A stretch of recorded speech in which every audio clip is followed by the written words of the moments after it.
This video is about the transgender issue. On Monday morning, the 11th of September 2017, the BBC's morning programme interviewed a couple who have withdrawn their son from a school because the school allowed one parent to dress their son like a girl. The couple highlighted this action against the school. Viewers on the morning show were outraged at this couple and called them transphobic. I support you, Sally and Nigel Rowe. Well done for your action. A transgender activist called Jane Fae, this transgender woman, man or woman, asked the couple, "How do you know that your son is not a girl?" The parents answered, by the sexual organs, they knew that their son was a boy. This transgender woman, man, said you can't identify a child by the sexual organs.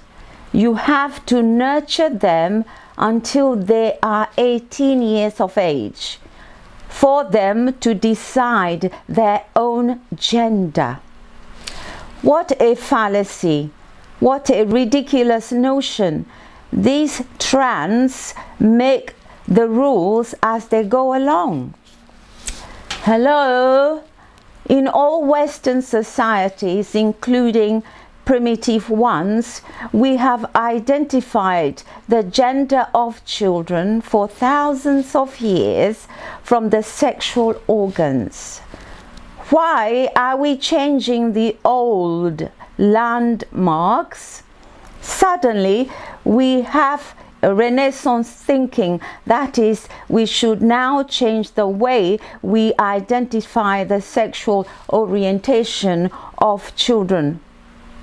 That is, dress them up like a girl, then when he grows up, let him decide when he's 18 so that he can choose whether for himself, whether he wants to be a boy or a girl. This is the plan from the pit hell.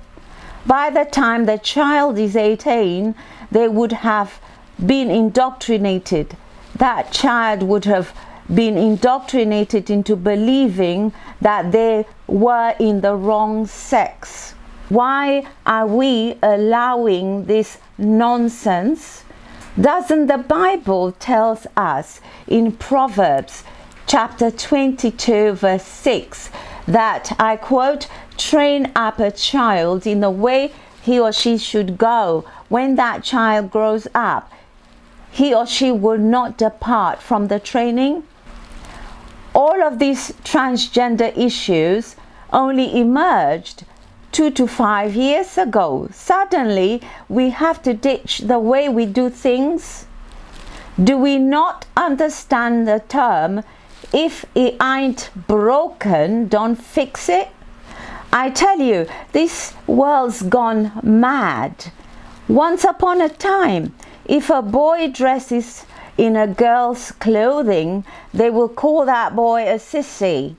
Now the sissy is the new norm. This is anarchy, chaos, lawlessness.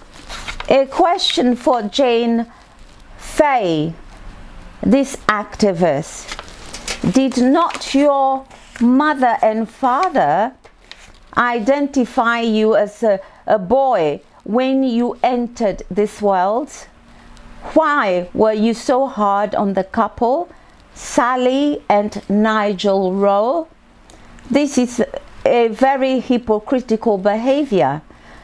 This transgender person then likened Christians to a well-known terrorist group like ISIS. What I'm seeing here, if they didn't want this other child to feel unsafe, all they had to do was say no comment. What I'm seeing is an extremist Christian set, maybe not them, but Christian concern, as extremist in its own way as people like ISIS. This has got to stop. Thank you. Jane Fae. Question: when has a Christian required any person on a pain of death to accept Christianity? Please don't tell me this happened with the Crusaders.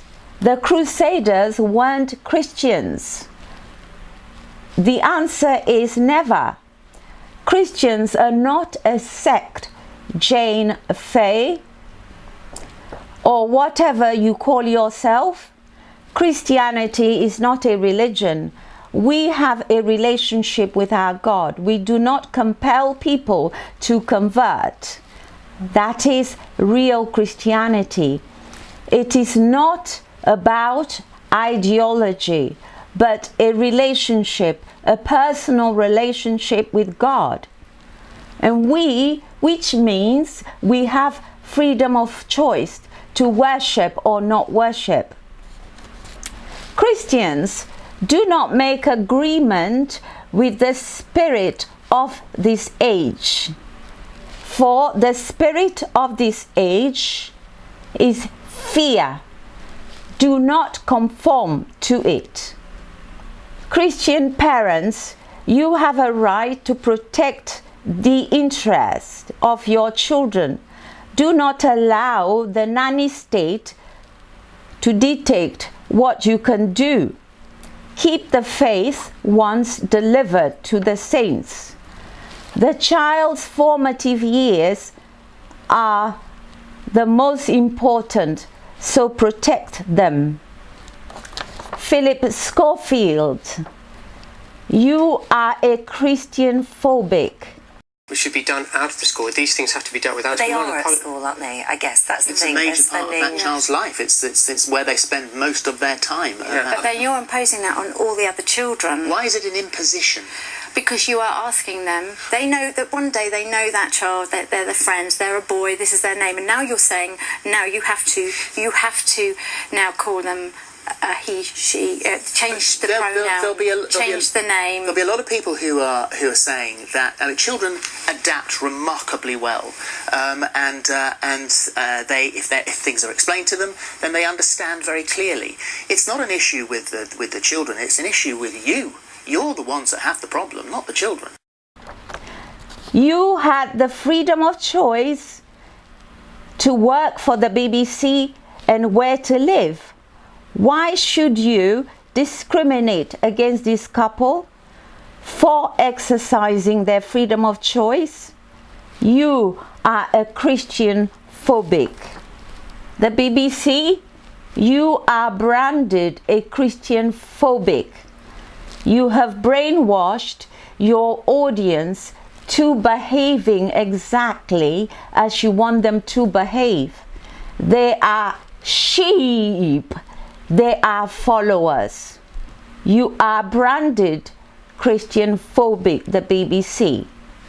Thank you so much for watching this video, and bye for now.